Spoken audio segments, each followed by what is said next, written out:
Bonjour et bienvenue à toutes et à tous dans cette nouvelle édition sonore de votre journal des activités sociales de l'énergie. Ce rendez-vous mensuel vous est présenté à deux voix par Emmanuel Colognier et Eugénie Barbeza. Bonjour Emmanuel. Bonjour Eugénie. Ravi de vous retrouver Emmanuel pour notre numéro d'été d'Active la radio. Vous avez dû le remarquer Emmanuel, en ce moment les conversations tournent toutes autour du même sujet. Laissez-moi deviner, la météo, les soldes.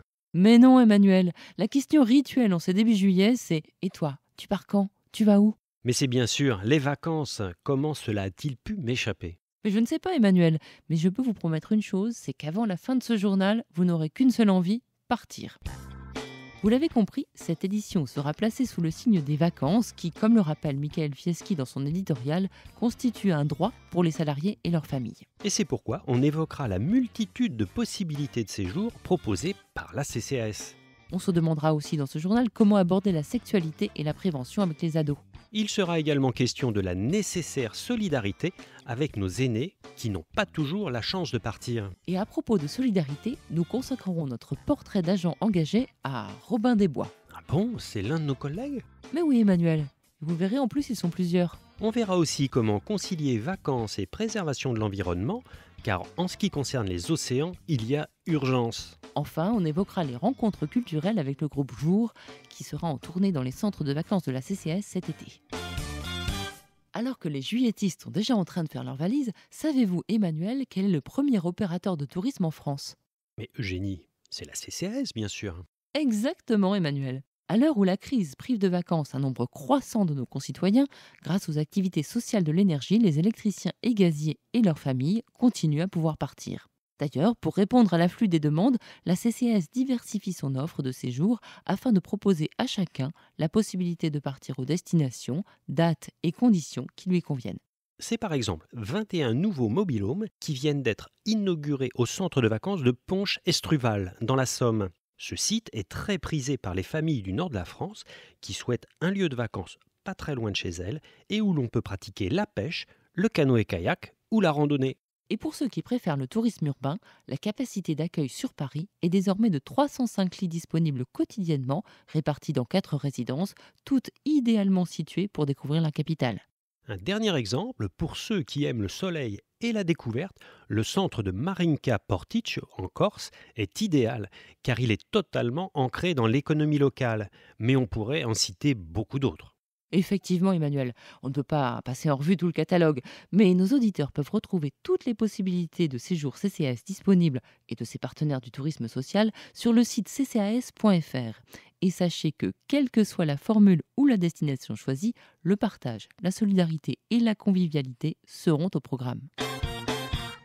Hélas, certains n'ont pas la possibilité de partir. Et pour qu'à l'arrivée de l'été, nos aînés ne soient pas isolés, les réseaux solidaires s'organisent. Oui, et vous allez nous dire de quelle manière? C'est très simple. Les bénévoles des SLV et des CMCAS se relayent pour rendre visite aux plus de 75 ans qui vivent seuls. Partant de grande chaleur, ces visites sont l'occasion de vérifier que tout va bien et que les personnes âgées pensent à s'hydrater et à se nourrir correctement. C'est ce que font Jean-Pierre et Magali Charon dans les Alpes de Haute-Provence.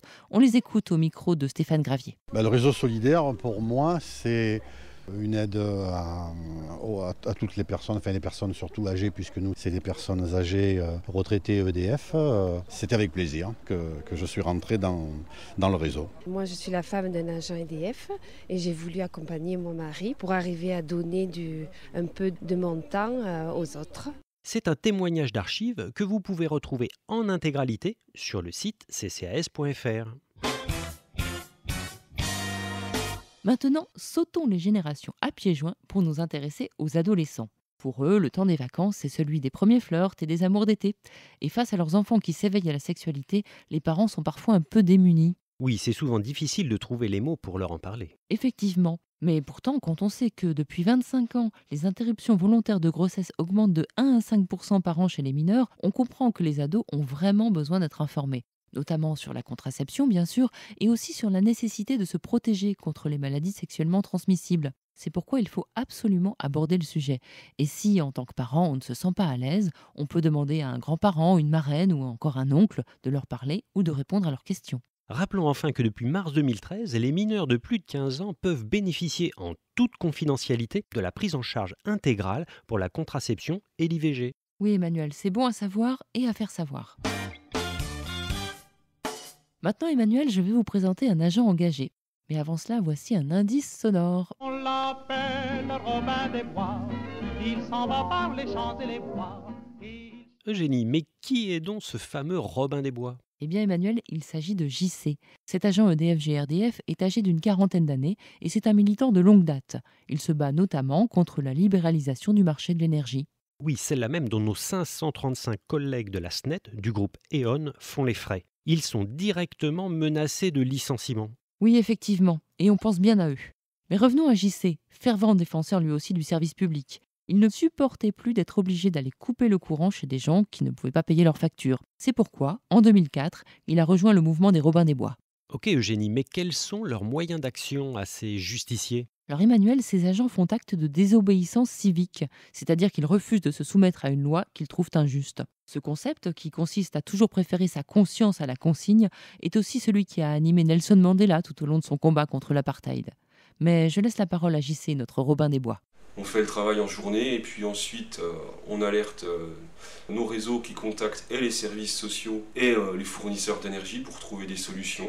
Je dois dire que ça marche dans bien des cas. Et si ça ne marche pas, dernière échéance, on intervient pour rétablir sur le réseau en attendant de trouver une solution. Le moment où on intervient, c'est pas la fin de l'histoire, je dirais même que c'est le début d'une histoire, puisqu'à partir de ce moment-là, on a des familles qui sont ciblées, qui sont connus et qui sont suivis. Et ensuite, notre but ultime qui est inscrit dans les statuts de l'association, c'est de dissoudre l'association. Et pour dissoudre cette association, il faut qu'il y ait une loi qui soit votée à l'Assemblée, qui interdise les coupures d'énergie, et pas seulement en hiver, mais aussi tout au long de l'année. C'est toute l'année que les gens ont besoin d'eau chaude et c'est toute l'année que les gens ont besoin de lumière. Voilà Emmanuel, vous savez tout.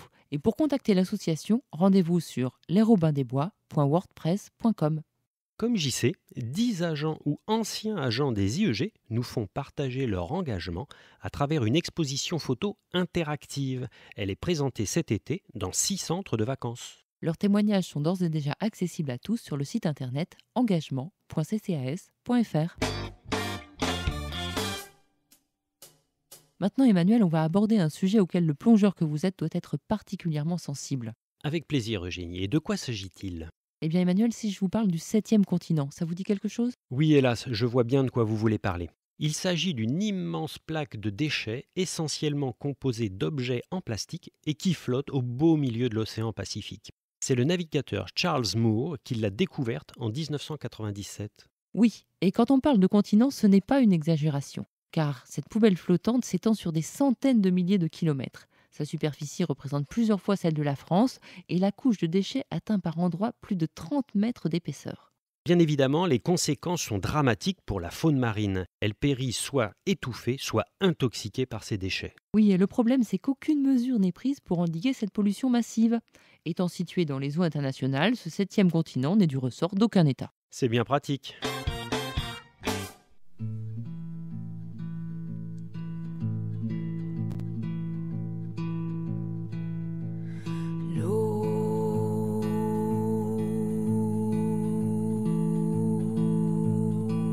Perros aullan.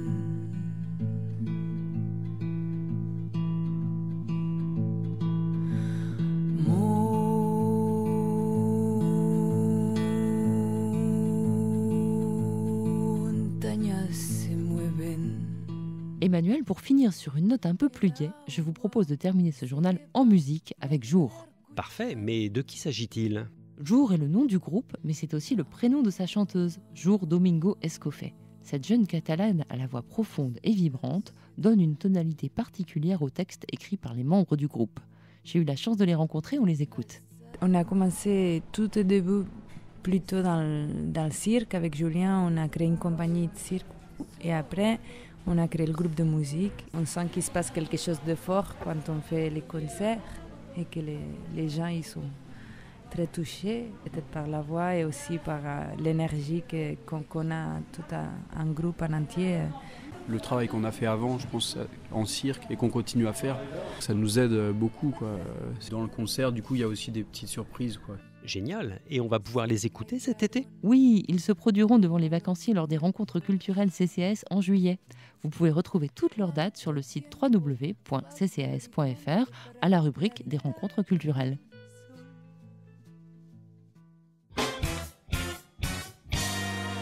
Et avant de nous quitter, Eugénie, j'ai une information importante à donner à nos jeunes auditeurs. Avec plaisir, Emmanuel. Eh bien, sachez que depuis le 1er juillet, les enfants d'agents des IEG, majeurs âgés de moins de 26 ans, peuvent partir sans leurs parents sur l'ensemble des places disponibles dans les centres de vacances CCAS sans restauration.